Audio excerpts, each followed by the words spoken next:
আসসালামু আলাইকুম। আমি ভর্তা লাভার, এজন্য আবারও ভর্তা নিয়ে হাজির হয়ে গেলাম। অর্ধেক লাউয়ের ছাল নিয়েছি, এভাবে একটু কুচি কুচি করে কেটে নিলাম। আমি এভাবে সবগুলো কেটে নিয়েছি। এবার এর সঙ্গে 1/3 কাপ গুঁড়ো চিংড়ি নিয়েছি, তার সঙ্গে হাফ কাপ করে পেঁয়াজ ও রসুন নিয়েছি, সামান্য কয়েকটা কাঁচামরিচ ও শুকনো মরিচ নিয়েছি। কড়াইয়ে 1/3 কাপ তেল দিলাম, শুকনো মরিচটা ভেজে নিলাম, ভেজে উঠিয়ে রাখলাম। কাঁচামরিচ পেঁয়াজ রসুন দিয়ে একটু ভেজে নিলাম, চিংড়ি মাছগুলো একটু ভেজে নিলাম।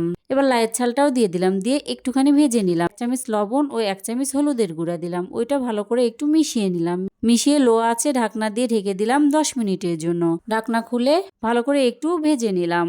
এবার এর ভিতরে কিছুটা ধনিয়া পাতা দিলাম। এবার ভেজে রাখা শুকনো মরিচগুলো দিয়ে দিলাম, যেন মরিচটা গরম থাকে। আবারও একটু ভালো করে ভেজে নিলাম। ভেজে নেওয়া হয়ে গেলে এগুলো উঠিয়ে নিলাম। আমি এগুলো ব্লেন্ডার জারে ভর্তা বানিয়ে নিব। স্বাদ মতো লবণ দিয়েছি, ওপরে কিছুটা সরিষার তেল দিয়েছি। এভাবে একবার লাউয়ের ছালের ভর্তা বানিয়ে দেখবেন, খেতে কিন্তু অনেক মজা লাগে। আল্লাহ হাফেজ।